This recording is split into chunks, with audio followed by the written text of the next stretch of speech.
Hello friends, class 9th NCERT mathematics के इस नए वीडियो में आप सभी का स्वागत है। स्टूडेंट्स, इस वीडियो में आप समझेंगे एक्सरसाइज 12.2 के question number 6 and question number 7। Question number 6, दो विभिन्न रंगों के कपड़ों के 10 त्रिभुजाकार टुकड़ों को सीकर एक छाता बनाया गया है। जैसा आप आकृति में देख रहे हैं, प्रत्येक टुकड़े के माप 20 सेंटीमीटर, 50 सेंटीमीटर और 50 सेंटीमीटर है। छाते में प्रत्येक रंग का कितना कपड़ा लगा है, यह हमने ज्ञात करना है। तो छाते में जो 10 त्रिभुजाकार टुकड़े हैं, इसमें 2 रंगों के लगे हुए हैं। तो 5 एक रंग के टुकड़े हैं और 5 दूसरे रंग के टुकड़े हैं। हम एक त्रिभुजाकार कपड़े के जो टुकड़ा है उसका क्षेत्रफल ज्ञात करते हैं। तो एक त्रिभुजाकार, ये हमारे पास एक त्रिभुजाकार कपड़े का टुकड़ा है जिसकी भुजाएं 20 सेंटीमीटर, 50 सेंटीमीटर और 50 सेंटीमीटर है। तो सॉल्यूशन ऑफ क्वेश्चन नंबर 6, एक त्रिभुजाकार कपड़े के टुकड़े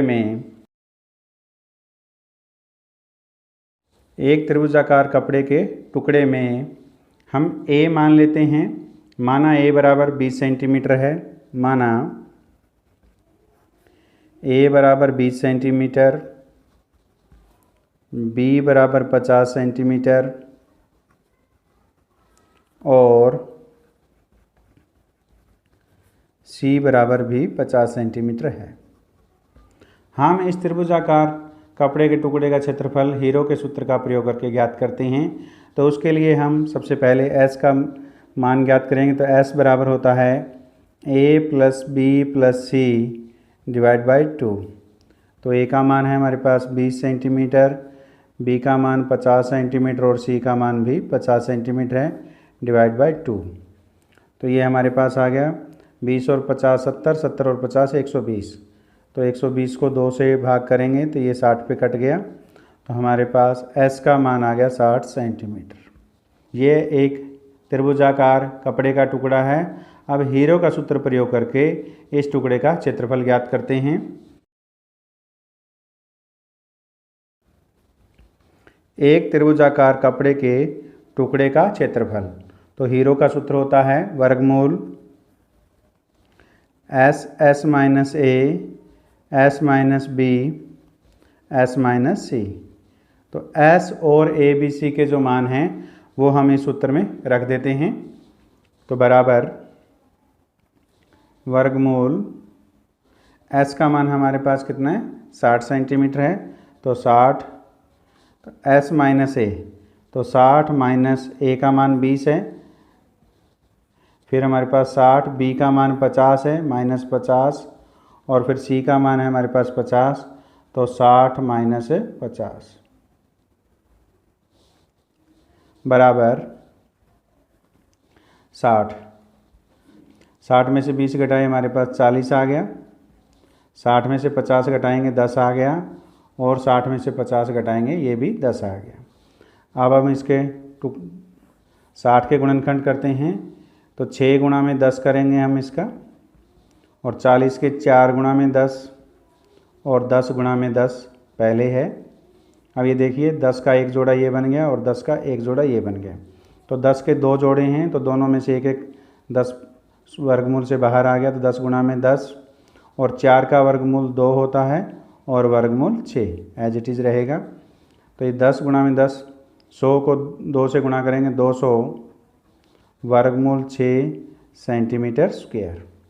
तो ये एक त्रिभुजाकार कपड़े के टुकड़े का क्षेत्रफल हमारे पास 200 वर्गमूल 6 सेंटीमीटर स्क्वायर आ गया है। आप जैसा चित्र में देख रहे हैं कि 10 त्रिभुजाकार टुकड़े हैं, तो प्रत्येक रंग के जो हैं वो 5-5 हैं। तो 5 प्रत्येक रंगों के त्रिभुजाकार टुकड़ों में लगा कपड़ा।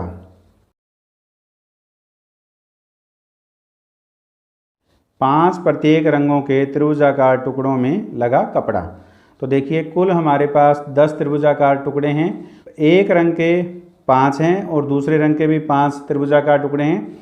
5 प्रत्येक रंगों के त्रिभुजाकार टुकड़ों में लगा कपड़ा होगा। तो एक त्रिभुजाकार कपड़े के टुकड़े का जो क्षेत्रफल है वो 200 गुणा में वर्गमूल 6 है। तो इसको 5 से गुणा कर दीजिए। 5 गुणा में 200 वर्गमूल 6, तो ये हमारे पास आ गया 1000 वर्गमूल 6 सेंटीमीटर स्क्वायर, और यही हमारा क्या है, आंसर है। तो इस प्रकार क्वेश्चन में पूछा था कि छाते में प्रत्येक रंग का कितना कपड़ा लगा है। तो छाते में प्रत्येक रंग का जो कपड़ा है वो 1000 वर्गमूल 6 सेंटीमीटर लगा है। तो अतः छाते में प्रत्येक रंग का 1000 वर्गमूल 6 सेंटीमीटर स्क्वायर कपड़ा लगा है। तो इस प्रकार हमने क्वेश्चन नंबर 6 को सॉल्व किया। अब आप इस क्वेश्चन का स्क्रीनशॉट ले सकते हैं। उम्मीद है आपने इस क्वेश्चन का स्क्रीनशॉट ले लिया है। अब हम क्वेश्चन नंबर 7 को सॉल्व करते हैं। क्वेश्चन नंबर 7, एक पतंग 3 भिन्न भिन्न शेडों के कागज़ों से बनी है। इन्हें आकृति 1, 2 और 3 से दर्शाया गया है। ये हमारे पास आकृति है, ये एक शेड है, ये ABC जो त्रिभुजाकार भाग है वो एक शेड है, और ये 2 नंबर पे है, यानी दूसरा भाग है त्रिभुज ACD के रूप में, और तीसरी त्रिभुज DEF है, ये इसका तीसरा भाग है। तो पतंग का ऊपरी भाग 32 सेंटीमीटर विकर्ण का एक वर्ग है। तो ABCD एक वर्गाकार आकृति है और इसका विकर्ण जो है वो 32 सेंटीमीटर है। तो ये AC अगर 32 सेंटीमीटर है तो BD भी क्या होगा, 32 सेंटीमीटर होगा, क्योंकि जो वर्ग के विकर्ण बराबर और लंब समद्विभाजक होते हैं। और निचला भाग 6 सेंटीमीटर 6 सेंटीमीटर और 8 सेंटीमीटर भुजाओं का एक समद्विबाहु त्रिभुज है। तो DF बराबर 6 सेंटीमीटर है, और DE बराबर भी 6 सेंटीमीटर है, और EF बराबर 8 सेंटीमीटर है। तो ज्ञात कीजिए कि प्रत्येक शेड का कितना कागज़ प्रयुक्त किया गया। तो ये जो पतंग के अंदर जो कागज़ प्रयुक्त किया गया है, हमने प्रत्येक जो शेड है 1 नंबर, 1, 2 और 3 जो हैं, इन तीनों शेड के हमने कागज़ जो प्रयुक्त हुआ है उसका हमने क्षेत्रफल ज्ञात करना है। तो solution of question number 7, ABCD एक वर्ग है जिसके विकर्ण AC और BD परस्पर O पर लंब समद्विभाजक हैं।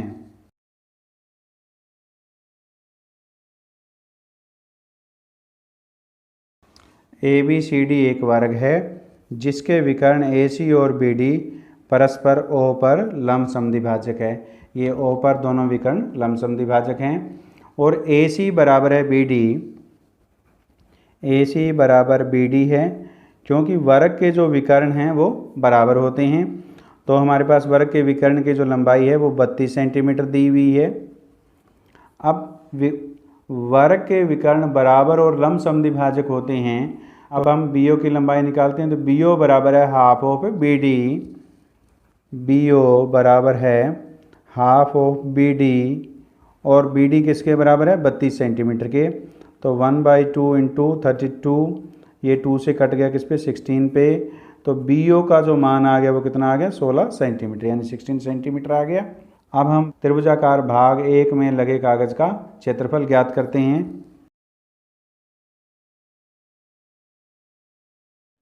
त्रिभुजाकार भाग 1 जो त्रिभुज ABC है में लगे कागज़ का क्षेत्रफल, तो 1/2।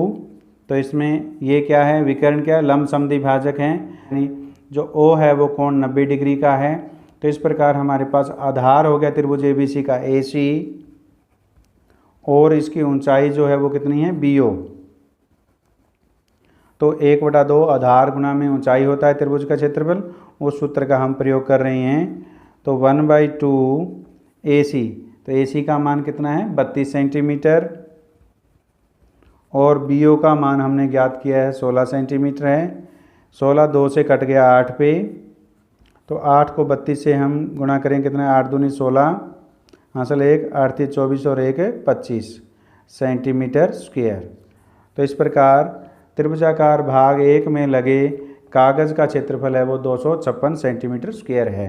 तो ये हमारे पास एक आंसर आ गया। जो त्रिभुजाकार भाग 2 है इसकी लंबाई भी AC है, 32 सेंटीमीटर है, और उसकी ऊंचाई OD है, ये 16 है, तो ये भी कितनी है, 16 सेंटीमीटर है। तो इस प्रकार त्रिभुज ACD का जो क्षेत्रफल है वो त्रिभुज ABC के क्षेत्रफल के बराबर है। वर्ग का विकर्ण वर्ग को 2 समान क्षेत्रफल वाले त्रिभुजाकार भागों में विभाजित करता है। तो इस प्रकार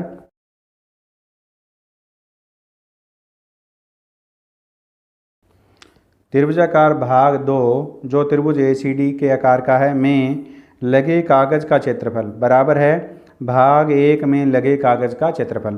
तो भाग 1 में 256 सेंटीमीटर स्क्वायर कागज लगा है, तो इन दोनों भागों का क्षेत्रफल क्या है, बराबर है। तो ये आ गया बराबर 256 सेंटीमीटर स्क्वायर। तो इस प्रकार हमने भाग 1 और भाग 2 में लगे कागज का क्षेत्रफल हमने ज्ञात किया। अब हम भाग 3 में लगे कागज का क्षेत्रफल ज्ञात करते हैं। तो त्रिभुजाकार भाग 3 में लेते हैं, ये जो त्रिभुजाकार भाग 3 है इसमें मान लेते हैं माना A बराबर DF है, A बराबर DF और DF बराबर है 6 सेंटीमीटर के, तो बराबर 6 सेंटीमीटर। और B बराबर हम मान लेते हैं DE, भुजा जो DE है उसको हम स्मॉल b मान लेते हैं, ये भी क्या है 6 सेंटीमीटर है। और C हम भुजा EF को मान लेते हैं, C बराबर है EF के और ये बराबर है 8 सेंटीमीटर के। तो अब हम त्रिभुजाकार भाग जो DEF है इसके क्षेत्रफल का हम हीरो का सूत्र का प्रयोग करके ज्ञात करते हैं। तो उसके लिए हम S निकालते हैं। तो S बराबर होता है A plus B plus C divide में 2। तो A का मान हमारे पास 6 है, B का मान भी 6 है और C का मान 8 है, डिवाइड में 2। 6 प्लस 6 12 और 8 20 हो गए, तो 20/2, तो 20 2 से कट गया 10 पे, तो बराबर आ गया 10 सेंटीमीटर। तो हमने S का मान ज्ञात किया। अब हम त्रिभुजाकार भाग 3 में लगे कागज का क्षेत्रफल,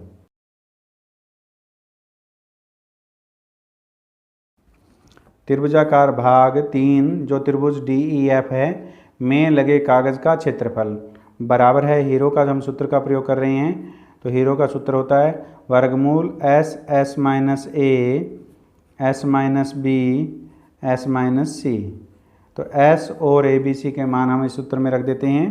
तो बराबर S का मान हमारे पास 10 सेंटीमीटर है और S का मान 10, A का मान हमारे पास 6 सेंटीमीटर है, फिर S का मान 10 और B का मान हमारे पास 6 सेंटीमीटर है और S का मान 10 और C का मान हमारे पास 8 सेंटीमीटर है। ये सभी मान हमने इसमें रख दिए। अब हम इसको हल करते हैं। तो 10 में से 6 गए हमारे पास 4, 10 में से 6 गए 4 और 10 में से 8 गए हमारे पास आ गए 2। अब हम 10 के गुणनखंड करते हैं वर्गमूल, तो इसको हम लिखेंगे 2 गुणा में 5 गुणा में 4 गुणा में 4 गुणा में 2। तो देखिए 4 का एक जोड़ा है और एक जोड़ा 2 का है, तो इसमें से बाहर आ गए 2 के जोड़े में से 1 2 और 4 के जोड़े में से 1 4, वर्ग गुणा में वर्गमूल 5। तो 2 की हम 4 से गुणा करेंगे तो हमारे पास कितना आ गया 8 और वर्गमूल 5 का जो मान होता है वो 2.24 होता है। तब हम 8 की इससे गुणा करते हैं तो 8 चौके 32, 2 असल 3, 8 दूनी 16 और 3 19, 19 का 9 दशमलव असल 1, 8 दूनी 16 और 1 17 सेंटीमीटर स्क्वायर। तो इस प्रकार त्रिभुजाकार भाग 3 में लगे कागज का जो क्षेत्रफल है वो हमारे पास 17.92 सेंटीमीटर स्क्वायर है। तो इस प्रकार ये हमने तीसरा आंसर ज्ञात किया।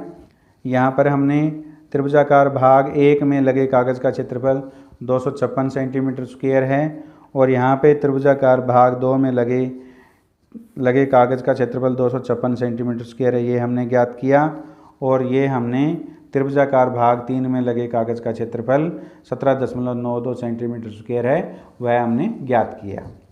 इस प्रकार हमने क्वेश्चन नंबर 7 में पूछा है कि पतंग में प्रयुक्त तीनों भागों में कागज का क्षेत्रफल ज्ञात कीजिए। इस प्रकार हमने भाग 1, भाग 2 और भाग 3 में प्रयुक्त कागज का क्षेत्रफल हमने ज्ञात किया।